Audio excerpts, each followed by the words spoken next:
ऋषि मुनियों की पावन धरती, देश धर्म का नाता है।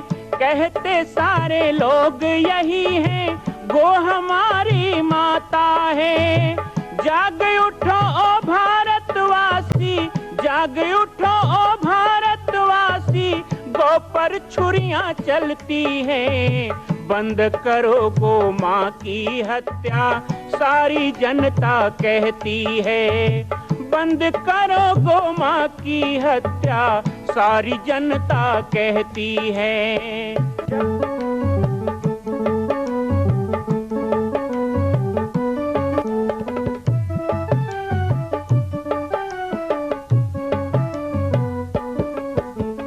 जगह जगह पर बूचड़ खाना, लाखों गौएं कटती हैं। किसे सुनाए व्यथा हमारी, नैना नीर बहाती हैं। रक्षा करना गौ माता की, रक्षा करना गौ माता की, गीता ज्ञान सिखाती है। बंद करो गो माँ की हत्या, सारी जनता कहती है। बंद करो गो माँ की हत्या, सारी जनता कहती है।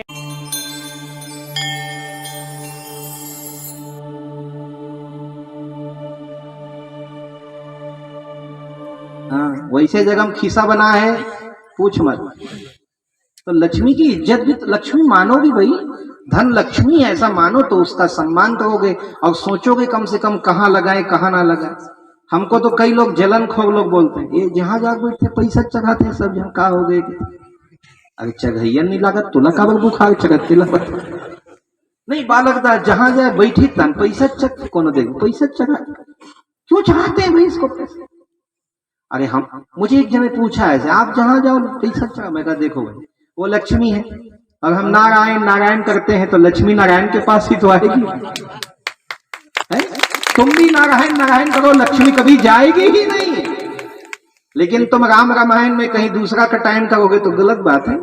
इसलिए जिंदगी में लक्ष्मी हो। मैं नहीं कह रहा हूं कि दान ही करो, दान ही करो, दान करोगे तो पुण्य मिलेगा। अपने बच्चों को भी अच्छा पालन करोगे तो एक पिता होने का पुण्य प्राप्त करोगे। अपना अच्छा भोजन करके सबको भोजन कराओगे। साईं इतना दीजिए जामे कुटुंब समाए, मैं भी भूखा ना रहूं और साधु ना भूखा जाए। दरवाजे में आया अतिथि लौट जाए तो तेरे लाखों के धन में आग लगे, क्या काम का तेरा धन संपत्ति बताओ।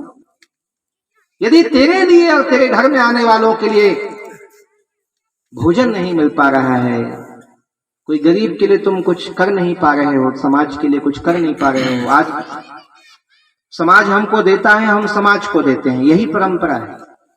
हम संतों की परंपरा है, ब्राह्मण के लिए भी है। ब्राह्मण भी यदि कहता है दान दो तो ब्राह्मण नहीं है। ब्राह्मण के षडकर्म में कहा गया दान लेना दान देना। मैं जानता हूं ऐसे बहुत ब्राह्मण देवताओं को जानता हूं। जब मैं उन्हें बुलाता हूं तो मैं उनको 5100 देता हूं, जब उनके घर जाता हूं तो वो मुझे 5100 देते, मामला बराबर। तो जब समाज हमको देता है तो हम भी समाज, देश हमें देता है सब कुछ, हम भी तो कुछ देना सीखे। तो समाज हमें देता है, हमें समाज को देना चाहिए। यदि धरती हमको देती है, धरती को हमको देना चाहिए। माँ बाप हमें देते हैं तो हमें माँ बाप को देना चाहिए। गाय हमें देती है, गाय को देना चाहिए। पेड़ पौधे छाया देते हैं, पेड़ पौधों को खाद माटी देना चाहिए। हमें फूल पत्ती सुगंध देते हैं, सुंदरता देते हैं, हमें उनको भी लगाकर उनकी सेवा करके उनका भी एहसान मानना चाहिए। तो मैं कहता हूं देवता जब सब कुछ देते हैं तो उन देवताओं को भी आहुति हमको देना चाहिए, अर्थात यज्ञ करना चाहिए। पहले गांव-गांव में यज्ञ होता था, पहले कभी भी बड़े कार्यक्रम होना है मतलब यज्ञ। आजकल बड़े कार्यक्रम मतलब नाचा, ऑर्केस्ट्रा, ड्रामा, यही बड़ा कार्यक्रम। बड़े बड़े नेता लोग चंदा देते हैं। एक जने तो मेरे पास आया, बोले आप बड़े बड़े यज्ञ कराते हो, कोई नेता आपको 1-2 लाख रुपए दिया? मैंने कहा नहीं। तो हमारे गांव में तो हर साल नाचा में 1 लाख देते। तो मैं कहा भाई पाप का पैसा पाप काम में लगेगा, पुण्य काम में थोड़ी लगेगा। मैं बिल्कुल नहीं कह रहा हूं सब नेता ऐसे होते हैं, भगवान करे नेता भी अच्छे हों, अच्छे होना चाहिए। लेकिन कई जगह ऐसा देखने में आता है कि लोग गलत काम में बहुत पैसा लगा देते हैं। प्रदर्शनी में भी बहुत पैसा लगाते हैं, प्रदर्शनी दिखाने के लिए। उदाहरण के लिए बोलूं, एक दुर्गा पंडाल में 25 लाख, 30 लाख, 40 लाख सामान्य बात है। देखते हो, जाते हो बड़े बड़े शहरों में दुर्गा पंडाल लगता है, 40-50 लाख रुपए में एक दुर्गा पंडाल 9 दिन का। ऐसे ही गणेश पंडाल होता है, झांकी बनता है सब, लेकिन उनको कहीं कह दो कि चलो बहुत बड़ा यज्ञ करेंगे, ब्राह्मणों को भोजन कराएंगे, वहां हजारों लोग आएंगे, उनको भंडारा खिलाएंगे, कोई बड़े संत से कथा करवाएंगे, वहां पे रात रात में रामलीला होगा, भगवान का कीर्तन होगा, कलश यात्रा निकलेगी, जाति पाति छुआछूत छोड़ के लोग जमा होंगे, समाज इकट्ठा होगा, एक साथ भजन होगा, एक साथ भोजन होगा, समाज में एकता आएगी, यज्ञ से कितना लाभ होता है। ऐसे कहोगे छोड़ो ने यार, तुम्हारा ज्ञान ध्यान अपने पास रखो, हमें तो पंडाल लगाना है, चंदा इसमें मिलता है। तो धन को बहुत सम्मान के साथ लक्ष्मी का दर्जा देके उसका उपयोग होना चाहिए। आज नागा बाबा मंदिर प्रांगण वीरेंद्र नगर में जो बैठक रखी गई है, आप वैसे तो ये बैठक है, प्रवचन नहीं है, ये भले आप लोगों ने स्वरूप दे दिया, मैं तो आते ही बोला, मैं तो इसमें भी राजी नहीं हूं। मुझे ऐसा लगता है कि भाई यदि 4 पंडाल लगा के हम पेड़ नीचे बैठ सकते थे तो क्यों, यज्ञ में तो करना ही है। लेकिन ठीक है, आप लोगों की श्रद्धा है, आप लोगों का प्रेम है, उत्साह है, तो ये एक बैठक है, बैठक को आपने प्रवचन का रूप दिया, बहुत सुंदर व्यवस्था की, बहुत अच्छी बात है। तो इस बैठक में यज्ञ का प्रस्ताव ही नहीं, बल्कि ये मान के चलो कि इस क्षेत्र में जो हमें देवताओं ने दिया है, जो हमें नागा बाबा ने दिया है, जो इनके प्रति हमारी जो श्रद्धा, जो यहाँ माता जी ने हमको दिया है, तो आज समय आया है कि उनके प्रति भी हम आहुति दें, उनका धन्यवाद करें, उनको सम्मान दें, उनको यज्ञ के रूप में यहाँ पर स्वाहा प्रदान करें। और इसके साथ साथ प्रकृति के संपूर्ण पूज्य देवताओं को इस जगह पर आमंत्रित करें। यज्ञ होता है ना तो आमंत्रण होता है, सबको बुलाते हैं। अच्छा, देवता कोई नहीं बुलाते हैं, अब ब्राह्मण देवता लोग सर्वे ग्रह शांति भवा ऐसा बोलते हैं, तो सर्वे ग्रह में बहुत सारे ग्रह हैं, ग्रह गलो है, ग्रह और ग्रह अंतर है। ग्रह तो ठीक है, लेकिन ग्रह मन बहुत पेड़ थे, देखियो सबको बुलाते हैं, शनि राहु केतु सब, वो षोडश मातृका से लेके भूत प्रेत पिशाच सबको बुलाना पड़ता है, पितर गंधर्व सबको बुलाएंगे, सबका सम्मान करेंगे, सबका आदर करेंगे। कुछ को इसलिए बुलाएंगे कल्याण करो, और कुछ को इसलिए बुलाते हैं और देते हैं खाना पीना उनको कि भैया विघन मत डालना, इसलिए भी बुलाना पड़ता है, क्षेत्रपाल विदा कराना पड़ता है, सब होता है। तो यज्ञ जो है वो केवल एक उपक्रम नहीं है, आयोजन नहीं है, बहुत सावधानी से करना पड़ता है। यज्ञ आयोजन है तो अग्निवास देखना पड़ेगा, अग्नि का वास नहीं है उस तिथि में तो यज्ञ प्रारंभ नहीं हो सकता। ब्राह्मण भी मुहूर्त देखता है, चौघड़िया देखता है, सब जैसे शादी में मुहूर्त करते हो, कुंडली मिलान करते हो, सब मिलाना पड़ता है, बिल्कुल मिलाना पड़ेगा। सबसे पहले जजमान और महाराज की कुंडली मिलाओ, यज्ञ करो तो इसी मिलाना चाहिए। कई जगह देखे हो जजमान और महाराज में झगड़े हो, इतना धूम महाराज हो बेईमानी कर, आधा यज्ञ छोड़ के भाग गए महाराज जाओ। तो मैं कहता हूँ जजमान और जैसे मिलाते नहीं हो दूल्हा दुल्हन का कुंडली, तो जजमान और महाराज की कुंडली मिलाए करो पहले। हम तो मिलाते हैं, आप तो जानते हैं कि भाई जजमान शाकाहारी होना, जजमान शराब नहीं पीने वाला होना, भले वो जाति पाति नहीं देखेंगे, अमीर गरीब नहीं देखें, लेकिन गुण देखते हैं। तो हम महाराज को भी मिलाते हैं, महाराज का भी पूरा बैकग्राउंड चेक करो, ये भी ठीक ठाक होना चाहिए। जाते के महाराज हो गए किसी का दारू पिया तो क्या काम, तो ये सब देखना पड़ता है। ऐसे सात्विक यज्ञ हो, फिर यज्ञ में वस्तु मिलान करो, घी कहाँ से लाए हो, दुकान से लाए हो, बाजार से लाए हो, गौशाला से लाए हो, घर से लाए हो, गाय का ही घी होना चाहिए। हवन सामग्री कहाँ से लाए हो, आजकल बाजार में कुछ भी पीस के बेच दे रहे हैं, पॉकेट में भर के हवन सामग्री ले जाओ, नहीं, जवा लाओ, तीली लाओ, चावल लाओ, धो सुखाओ, फिर उसमें सब पीस के मिलाओ, जो सुगंधित पदार्थ है, 32 प्रकार की जड़ी बूटी मिलाई जाती है, जो विधान है।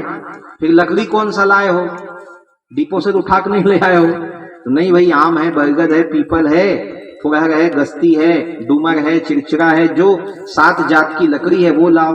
और इसी तरह सारे चीज होने चाहिए। यज्ञों में किसी प्रकार का विधि विधान है, भले कम ज्यादा करो, लेकिन कमी नहीं होना चाहिए। तब कहीं जाकर के पवित्र भाव से किया गया, और निष्काम भाव से, ये भी बता देता हूं, निष्काम, सकाम भाव से नहीं, कोई चीज की कामना से यज्ञ नहीं करना है, हमें कुछ चाहिए इसलिए नागा बाबा हम यज्ञ कर रहे हैं, ऐसा नहीं, हमको बिल्कुल निष्काम भाव से करना है, क्योंकि हमें पता है कि मिलना ही है। इसका फल मिलेगा ही, आज नहीं तो निश्चय कल मिलता है कर्मों का फल। तो ये अच्छा कर्म है तो अच्छा फल मिलेगा, देव कर्म है देव फल मिलेगा। तो निष्काम भाव से, पूरे विधि विधान से, पवित्रता से, न आपको स्वार्थ हो न मुझको स्वार्थ हो, ऐसा यज्ञ का आयोजन यहाँ पर हो और उस यज्ञ से संपूर्ण क्षेत्र का और विश्व का कल्याण हो, गायों को समृद्धि मिले, दूध दही की गंगा बहे, ये सुरभि यज्ञ का उद्देश्य है।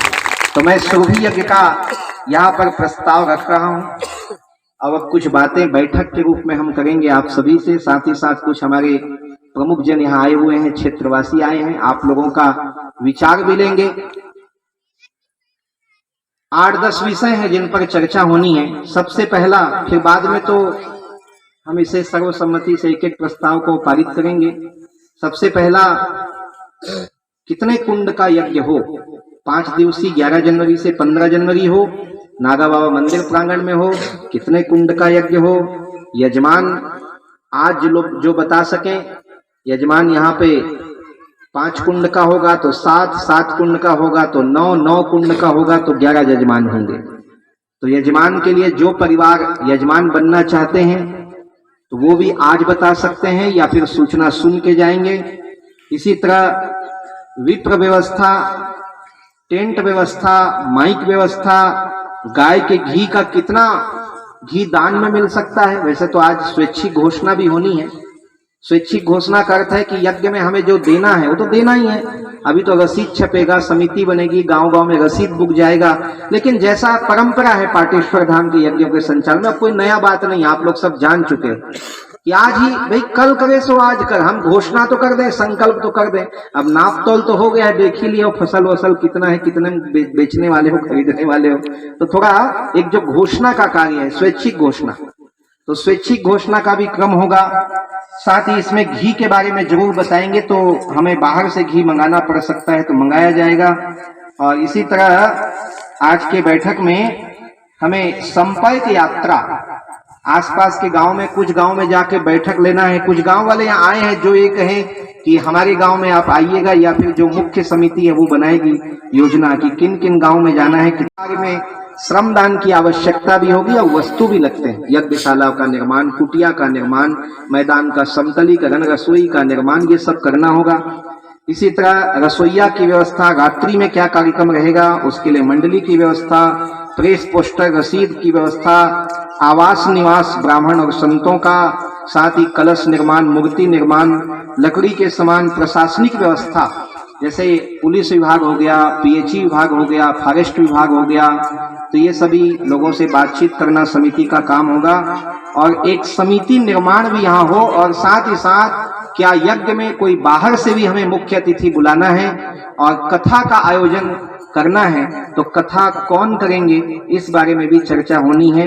और ये सारी चर्चा के साथ साथ हमें यज्ञ के लिए अपना योगदान, स्वैच्छिक घोषणा, जिसका क्रम प्रारंभ हो चुका है, मेरे पास कुछ नाम आ भी चुके हैं और ये कागज और हो तो जरा बीच बीच में वितरण करा दें।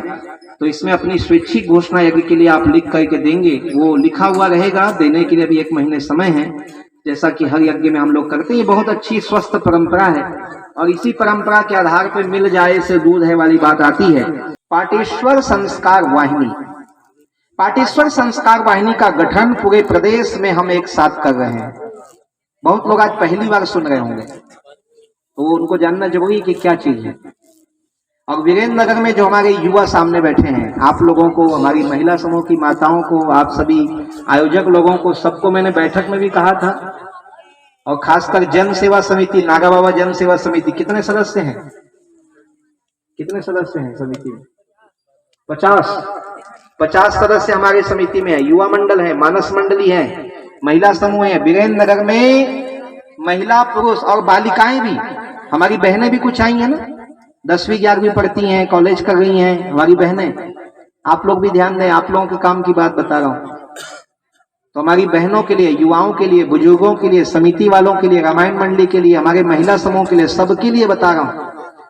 पाटेश्वर संस्कार वाहिनी का एक फार्म मैं भेजूंगा, वो फार्म भरिए, उसमें एक फोटो लगानी है, अपना आधार कार्ड नंबर वगैरह जो डिटेल मांगा गया है, व्हाट्सएप नंबर सब उसमें डालिए। 300 रुपए का शुल्क उसमें लिया जाएगा, शुल्क जमा करें। आपका फार्म हमारे पास आएगा, समयानुसार एक कार्यक्रम। अभी तो यज्ञ में तो यही सब कुछ रहेगा। कुछ माताएं यहाँ आई हैं, बैस बिल्ला लगाकर आपने देखा होगा। एक बार निवेदन करूंगा, जो माताएं आई हैं संस्कार वाहिनी की, एक बार अपने जगह में खड़े होकर जय श्री राम का उद्घोष कर दें। एक बार जो ड्रेस में आई है माताएं एक बार खड़े हो जाएं, और मजगांव से हैं और बामी से हैं, एक बार जय जय श्री राम का उद्घोष हो जाए। और एक बार तालियों से स्वागत हमारी माताओं का। पंचमुखी हनुमान की जय। प्रेम से बोलो भारत माता की जय। प्रेम से बोलो सतगुरुदेव भगवान की जय। बहुत बहुत स्वागत हमारी माताओं का। तो देखिए ये जो वेश है, ये भगवा साड़ी सभी माताओं के लिए हम सूरत गुजरात से मंगा रहे हैं, लाखों की संख्या में ये ड्रेस है माताओं का। और इसी तरह बहनों के लिए सूट का कपड़ा है, भगवा सूट है पूरा, आपको सिलाना पड़ेगा, हम कपड़ा देंगे। और आप लोगों के लिए प्रिंटेड टी शर्ट वगैरह है, जो आप भगवा गमछा और टी शर्ट जिसमें प्रिंटेड रहेगा संस्कार वाहिनी। तो ये 3 प्रकार का वस्त्र है। जो 300 रुपए आप जमा करेंगे वो आपके ड्रेस के लिए, आपको उससे ड्रेस मिलेगा और एक बैज बिल्ला मिला के आपको मिलेगा, बैज बिल्ला बना के देंगे जिसमें आपका फोटो भी रहेगा। ये आपका आइडेंटिटी कार्ड होगा। काम क्या है संस्कार वाहिनी में जुड़ने के बाद, काम क्या है? ये इस प्रकार का फॉर्म है और इसमें पूरा उद्देश्य लिखा हुआ है। ये फॉर्म आपको मिल जाएगा। इधर आपको पूरा विवरण भरना है, इधर आपको उद्देश्य को पढ़ना है, उसके बाद इधर विवरण भरना है। ये फॉर्म जब आप भरेंगे तो संस्कार वाहिनी में आप जुड़ गए। आप सोच रहे हैं कोई नया पंथ है, नया संस्था है, नई समिति है? बिल्कुल नहीं। इसमें कोई अध्यक्ष नहीं है, सचिव नहीं है, कोई कोषाध्यक्ष, देश अध्यक्ष नहीं है। आप कबीरपंथी हो चलेगा, आप सतनाम समाज के हो चलेगा, आप राधा स्वामी जुड़े हो कोई बात नहीं, आप आसाराम बापू जी के साधक परिवार से चलेगा, पतंजलि योगपीठ वाले हो चलेगा, गायत्री परिवार के हो कोई बात नहीं, आप किसान हो, आप रामकृष्ण जी हो, नेता हो, आप कोई सरकारी कर्मचारी हो, आप अनिल सिंघानिया जी हो, व्यापारी हो, पुरुषोत्तम जी हो, आप जो हो जैसे हो संस्कार वाहिनी में जुड़ सकते हो, कोई दिक्कत नहीं है। 29 दिन जैसे हो वो रहो। महीने का एक दिन हमको, केवल एक दिन ड्रेस पहनना है, बैज बिल्ला लगाना है और महीने का एक कार्यक्रम अपने क्षेत्र में करना है। हर महीने हो सकता है 1-2 महीने मैं भी आते रहूंगा आपके कार्यक्रम। काम क्या करना है? अगले महीने फलाना गांव में स्वच्छता अभियान करेंगे, गांव में झाड़ू लगाएंगे, फिर वहां नगर कीर्तन निकालेंगे, सामूहिक भोजन करेंगे, 2 घंटे का सत्संग भजन कीर्तन या सुंदरकांड पाठ होगा, 4 बजे शाम को भारत माता की महाआरती होगी। एक गांव का कार्यक्रम हो गया। अगले महीने क्या करना है उसी दिन तय कर लो। तो बोले अगले महीना क्या करेंगे? तो बोले स्वास्थ्य शिविर लगाएंगे जी। चलो, आंख वाला बीमारी हो रहा है तो नेत्र वाला स्वास्थ्य शिविर लगाएंगे, 2 दिन का। डॉक्टर आएंगे, शिविर लगेगा, पंडाल लगेगा, भोजन होगा, अगल बगल 10 गांव के लोग बीमार लोग आएंगे, उनका चेकअप होगा, फ्री में चश्मा बटेगा। अगले महीने क्या करना है? तो बोले हमारे क्षेत्र में कुछ लड़कियां हैं, कुछ बालक बालिकाएं हैं जो पढ़ने के लिए पैदल जाती हैं, गरीब है, साइकिल नहीं है, तो अगले महीना 6 ठो साइकिल बांटेंगे। अगले महीना क्या करेंगे? कोई विकलांग है उनको ट्राई साइकिल देंगे। चलो, परीक्षा हो गई, गर्मी का दिन है, तो जितने बच्चे पास हुए हैं उनका सम्मान करेंगे। अगले महीने ये कार्यक्रम है। बरसात आ गया तो बोले वृक्षारोपण करेंगे। चलो, इस महीने कहीं पे पेड़ लगाएंगे चल के हम 100 लोग। ऐसे कोई भी कार्यक्रम, हर महीने एक कार्यक्रम हमको करना है। अब आप कहोगे हर महीना कार्यक्रम करेंगे, साइकिल बांटेंगे, कंप्यूटर सिखाएंगे, सिलाई मशीन सिखाएंगे, डॉक्टर बुलाएंगे, चश्मा बंटवाएंगे, झाड़ू लगवाएंगे, कथा करवाएंगे, तो खर्चा कौन उठाएगा हर महीना? तो हर महीना आप जो भी करोगे उसका जो भी खर्च आएगा वो पाटेश्वर धाम उठाएगा, आपको 1 पैसा नहीं मांगा जाएगा। यज्ञ के लिए चंदा हो रहा है, लेकिन संस्कार वाहिनी हर महीने कार्यक्रम करेगी, उसके लिए कोई चंदा, कोई नेता के सामने हाथ नहीं फैलाना है, कोई कुछ नहीं करना है। जो खर्च आएगा, साइकिल खरीदना है, कंप्यूटर प्रशिक्षण करवाना है। अभी हमारे बामी में 85 माताएं, बामी, कुरवा, खैरा, बहुत सारे गांव, केजेदा, तो 85 माताओं का समूह बन गया है। 8 दिसंबर को जो यज्ञ की बैठक होगी उसी में संस्कार वाहिनी के 100 लोगों का हम दीक्षांत कार्यक्रम करेंगे और उस क्षेत्र का सेवा कार्य शुरू हो जाएगा। और पहला कार्य हमने ये दिया है कि वहां की माताओं को 5 नया सिलाई मशीन दिया जा रहा है और वहां प्रशिक्षण शुरू करवाया जा रहा है। ताकि माताएं बहनें वहां आए। शनिवार रविवार को ट्रेनर आएगा, सिखाने वाला आएगा, उनको सिखाया जाएगा, बाकी दिन खुद चला चला के सीखो। और जब सीख जाएंगी माताएं बहनें तो उनको सिलाई मशीन फ्री में बांट भी दिया जाएगा। अपने घर में ले जाओ और 4 पैसा अच्छा कमाओ, दान पुण्य में लगाओ, परिवार के काम में लगाओ। हर महीने एक कार्यक्रम करना है। जो महीने का 1 दिन दे सकता है वो संस्कार वाहिनी में जुड़ना। महीने का 1 दिन दे सकते हो। तन और मन आपका, धन हमारा। कोई गरीब आ जाए, अभी यहाँ रामायण मंडी के लोग आए हैं ना, हाथ उठाइए कौन कौन है रामायण मंडी वाले। 2 मंडी तो यहीं बैठी और दूसरे गांव भी बैठे हैं। आप लोग रामायण करने जाते हो कई जगह, सोचो जगह कि आप रामायण गा रहे हो, पर ही तो शरीर से धर्म नहीं भाई। कृपाराम जी सुनिएगा ध्यान से, संस्कार वाहिनी जोड़ना है इसलिए बता रहा हूँ भाई। थोड़ा लालच दे लगते हैं नेता मन तो नान बड़े बड़े लालच देते, नान लालच देते। रामायण में गा रहे हो, पर ही तो शरीर से धर्म नहीं भाई, पर राशन नहीं। अब कोई गरीब आदमी वहीं पे आ जाए, बेटी की शादी नहीं हो पाती तो हम मंडली वाले करवा दो, चलो हो सकता है करवा भी दोगे, चलो ठीक है, हम लोग 10-20 हजार इकट्ठा करके करवा दे। लेकिन फिर अगले महीना कोई आ जाए तो अच्छा, कोई बेटी पढ़ नहीं पा रही है, चलो आजकल प्राय बेटियों पे होता है अत्याचार कि 10वीं 11वीं 12वीं के बाद चूल्हा फूंको, छेना थोपो, घर में रहो। कौन पढ़ाई, 1-2 लाख कौन दी। कई हमारी बेटियां आज कलेक्टर होती, IPS रेंज में होती, लेकिन परिवार गरीब है, वो 1-2 लाख का नहीं कर सकते खर्चा, इसलिए वो घर में रहते हैं। 2 मिनट मैया, 2 मिनट सुनिएगा फिर जाइएगा। संस्कार वाहिनी वाली बात सुन के जाइएगा थोड़ा, 2 मिनट। मैं कहता हूं संस्कार वाहिनी के पास वो माता पिता कह दे कि मेरी बेटी को मैं पढ़ाना चाहता हूं। अच्छा, वो बेटी ही कह दे कि मैं पढ़ना चाहती हूं आगे, पर पैसा नहीं है मेरे पास या मेरे माँ बाप के पास। ऐसे आपके गांव के संस्कार वाहिनी की माता बहना किसी बंधु को वो कह देगी, मेरे पास बात आएगा पाटेश्वर धाम के पास, उस बेटी को पढ़ाने के लिए जितना खर्चा लगेगा पाटेश्वर धाम उठाएगा, उसको हम आगे पढ़ाएंगे।